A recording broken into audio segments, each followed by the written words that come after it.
To what Abdul and Tolu did defensively against Colin Castleton, what was the key for them, especially in that second half, to really limit his productivity? For the most part, it was Abdul on him for 34 minutes.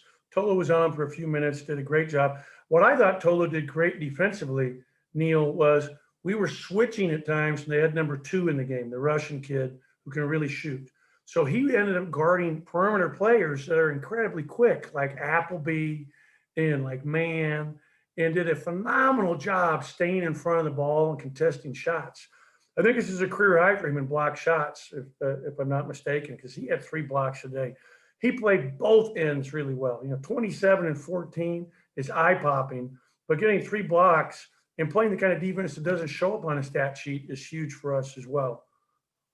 Yeah, tied it today. Had three against Kentucky too. So yeah, right on it with those three block shots today. Obviously, there this is a win in a close game, and you talked about this in the press conference before the game. Your team's played a bunch of them. 7 of your 13 games been decided by 10 points or less. Every time your guys win one of these, with so many new guys on this team, how valuable is it for them for what lies ahead? Yeah, we just got to keep learning from what's going on, what's working well for us, and also what we've got to improve at. Obviously, the foul shooting again was not what we want at 54%. We've got to be able to knock down those free throws down the stretch uh, when we're getting fouled, and give Florida credit. They could have folded in the last 2 minutes, and they had a chance to tie the game in the last shot. I think it was DJ that stayed down on the three, but it might have been Jalen. I think it was DJ though that stayed down and made sure he didn't foul because that was a huge play. And obviously we didn't want to shoot, but DJ was so off balance he really couldn't get his balance back late Thank in the you. game on that last possession that we had. Thank you. Sure. We'll start with the media questions. We'll go to Paul Jones and then we'll go to Garrick. Paul, go ahead. Coach, you talked earlier in the week about playing a lot of guys and being able to rest. I know DJ had a couple of fouls in the first half, but were you able to get that out of Cam Matthews and Davion to be able to rest some guys? Yeah, especially Davion. I think this is a career high in minutes. Or no, maybe not because the first three games we were really short with Iverson, but he played a lot of minutes, for sure the most in the conference games that he's played in. I thought he really, with them pressing, it really helps to have that third guy in there who's a ball handler who can really handle it like he can. And I thought he did some really good things for us today.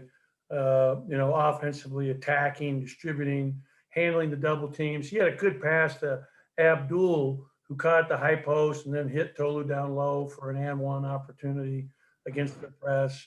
I thought that Davon did some really good things for us today. And I thought Cameron did too. I mean, Cameron always gives us good minutes. And, Cameron left after practice last night to go celebrate the life of his grandfather, his mom's dad, who passed away, who he's very close with, and actually came back early from the service today to be here to play in this game.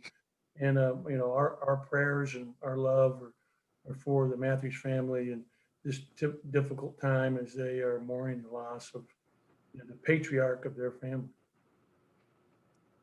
Swing it over to Garrick. Go ahead, Garrick. And a quick two-parter. Obviously, when you out-rebound a team 47-26 in a close game like this, how much of a difference does that pay off? And kind of on a similar note, how much of a load is it to score on Castleton down there when he has 6 blocks? Yeah, I mean, I'll tell you what, Castleton is, he had 17 blocks. He now has 23 blocks on the year in all their games, and 13 of them are in the last 2 games. So he's really figured something out because now he's like a human fly swatter, and especially affected us in the first half. But I like that Tolu learned from it and really finished strong inside, did some great things for us around the basket, taking his time in there. And, shooting 11 for 13 from the field is pretty impressive. Let's go ahead and go to John Sokoloff. John, go ahead. Then, obviously, Wednesday night, you guys had the double-digit second-half lead, and you guys fell to A&M today. Florida goes on that 11-3 run in that last minute 30. You were talking about how they came back into that game. You guys able to close it out today, but do you guys think you're getting better at closing out games as this season goes along? John, I think it's really hard to close out games in our league. And we, got to knock down our foul shots. I'm proud of the effort the guys gave today, coming off a disappointing loss at home to bounce back against a very good Florida team and play the way we did, who had just come off a great game of their own where they made a great comeback and ended up beating Ole Miss by 9, where they were down 9 with 6:52 to go. So this isn't a new thing for Florida. They just did it in the last game, down 9 with 6 something left and won by 9. So they're a very explosive, tough team to defend. And, they were, I don't know where they were, at 45 or something like that in the net. This is a good win for us. Got time for a couple more for Coach. Let's go ahead and go to Nick. Nick, go ahead, and then we'll go to Tyler to wrap it up.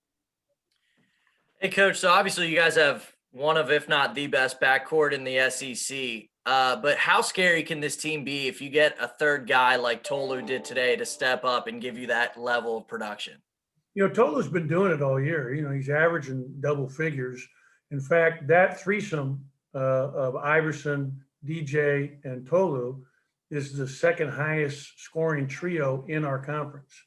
So, he's been doing a great job, and I think he's getting better.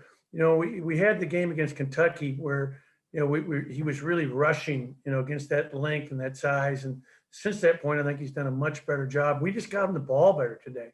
He had 7 offensive rebounds, so he got a bunch of them on his own. But we also did a better job feeding the post. And we had times where he was open and we didn't get it to him. And, we've got to watch that and continue to improve in that area. Tyler, go ahead and wrap us up. And before Florida went on that run to kind of make it dicey there at the end, I think they went almost 7 minutes without a field goal made. What do you see out of your defense during that stretch, and how big was that stretch for you guys to kind of build that double-digit lead back up going into the final minute? Yeah, that was huge. And they started beating us going to their right, which the scouting report says they all drive right best. So that was a little frustrating. And then fouling, like they had the 1-and-1 that we fouled on. But I thought our defense was absolutely terrific today. I really did. I thought we did a great job defensively, all in all. And I'll tell you what, Castleton's a really good player.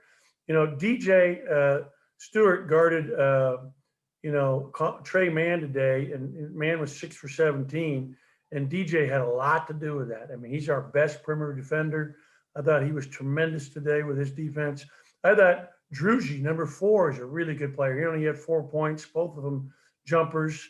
I thought, again, Tolu's defense was tremendous. Noah Locke was 3 for 10. He's one of the best shooters in our league. Great job defensively. I thought Jalen Johnson did a good job defensively today, and I'm proud of him. So it was just a good overall team performance defensively as well as offensively. Having the balance today, having Abdul, we had 4 guys in double figures. We're 7-1 when we have 4 guys in double figures. So I sure like to see us get more games where we get 4 guys in double figures.